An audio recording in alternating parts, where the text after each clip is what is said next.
Good evening. My name is Ruth. I'm with Fae Hollow Homestead, and normally I do videos about how to do stuff.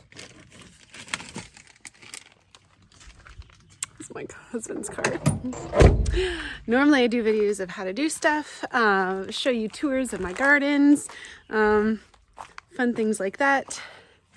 I don't like doing this kind of video because that means something didn't go right. But today's video is what not to do when you're hatching eggs in an incubator. And it pains me to make this video. I wish to God that I didn't have to make this video, because if everything that I had done was exactly what needed to happen and it all went well, this video wouldn't be happening right now. But I'm a noob. I'm a newbie when it comes to hatching eggs in an incubator, and so it's kind of gonna happen, I guess. Like it was inevitable. Of course I'm not gonna do everything perfectly. I didn't expect that. I did expect all my eggs to hatch, and that didn't happen.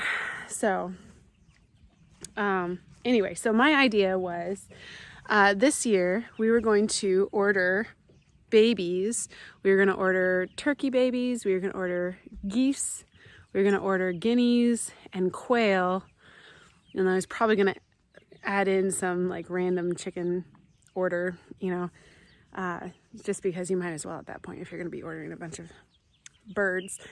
And so I teamed up with our neighbors, and things just ended up where the shipping was weird. Like when you're ordering that many different birds, like they couldn't be all shipped at the same time, and hatch dates are different, and it got so complicated that we decided not to do it. And so we decided to just get eggs. And so my husband and I, we went on to Etsy because that was one of the best places to get eggs, and had what we wanted for not a crazy amount of money. I mean, sometimes goose eggs can go for like $50 an egg. That's not the baby, that's the egg. And so we got all the eggs for everything we wanted. And then we got an incubator. And with the money that we saved buying the eggs rather than the chicks, I was able to buy an incubator. And so now we had this wonderful incubator. My husband and I got a little bit egg crazy and put a bunch of eggs in from our chickens. And our chickens are not separated out. And so all of our eggs were basically mixed breeds. We had no idea what we were going to end up with. We have a male Australorp, a rooster, and then we have Australorp hens. And so there are some that are purebred. And then we have a cochin that is a rooster, and then we have cochin females as well. So there are a couple of those that are purebred, but everything else is kind of a mix. And my goodness, did it go well. I mean, pretty much every single egg that we put in hatched, and they're just looking wonderful. So let me show you some of those. We did get some chicks. I forget what they're called, but they're the completely black, lay the black eggs, everything from the local Tractor Supply. They just happen to have them. There's a beautiful Australorp chick. But then do you see this chick behind her? Like, I mean, that is super cute. That is super cute. I mean, I got a white chicken. I didn't even know how that's possible because we have 0 white chickens. Like, 0. I don't even understand. But we got some really, really beautiful chicks going. I mean, look at this guy. I'm pretty sure that this guy's a rooster in the corner on the ground. He might be a cochin, who knows? But I mean, some seriously beautiful chickens. So we were feeling confident. That was our practice run, and then we ended up getting the eggs in the mail. And I was so sure. I was like, you know what? What I'm going to do is I'm going to put in the goose eggs first, because they take about 32 to 35 days, depending on the breed that you get.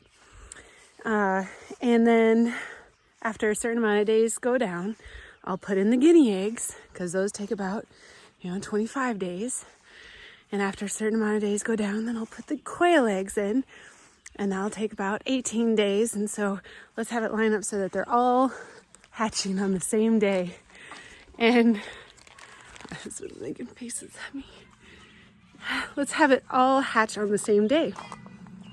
Well, that just makes sense, right? Because if you want to do that, then you end up with all the babies at the same time. You don't have to worry about being home for hatching more days than you need to.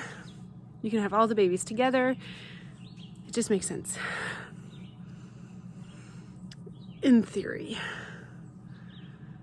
It didn't make sense though, because I didn't take into account a very important part of the whole incubation process was that different, look at that, sweetie pie. I took down this fence and he's laying on my sunflowers. But he's so cute. Different eggs need different humidity levels and sometimes even different temperatures. And so I had it based on a little bit higher humidity than a chicken egg. And all the guinea eggs hatched. Not a single one of the goose eggs hatched. Even though I was candling them and I saw them developing through, but the end time is the most important when it comes to the last few days is the most crucial as far as getting things to hatch, having the right humidity, stuff like that. I know now.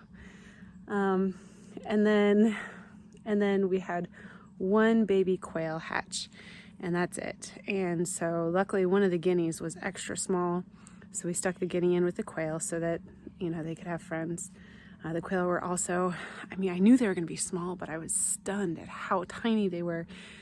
It was. And so having an extra small guinea was really good because I was not ready and prepared to put that quail in with even the baby guineas, who are tinier than baby chicks from like chickens. So we had all these eggs, and we really only got the one quail and the guineas.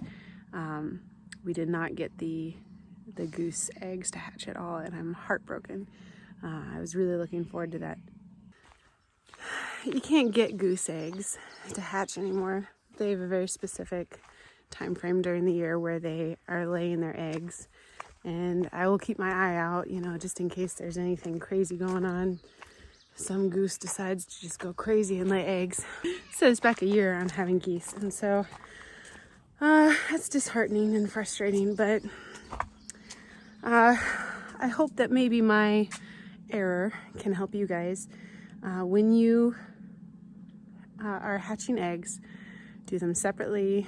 Don't combine the different eggs, because when there's different days, it's important to be able to take those eggs out of the egg turner and lay them on their side at a certain point so they can hatch safely without getting their legs stuck. That was another lesson that we learned. We'd have eggs like popcorn hatching on different days, and so they were never able to sit in the incubator for that 12-hour period to fluff out, and we had to put them under the heat lamp right away, and I didn't like that as much. So separate the eggs, hatch one batch completely, and then go into the next one and hatch another batch, unless you have like multiple layers where you can have a setup here, take them off the egg turner, they can do their thing while another one's still incubating. That's why the different shelved units are really nice. And then also make sure that you're doing separate batches, because there are different humidity levels needed, and things like the goose eggs, like they need to be taken out and cooled down every day, and we were doing that. It was the last few days they stopped developing, and I have them in there just like last ditch hope that maybe one of them will hatch, but I doubt it. Anyway, so please let that be a lesson that you guys can learn the easy way, where we learned the hard way. Hope you guys have a wonderful day, and hit that like, subscribe, notification bell, all those things, and stay blessed. This is the quail eggs.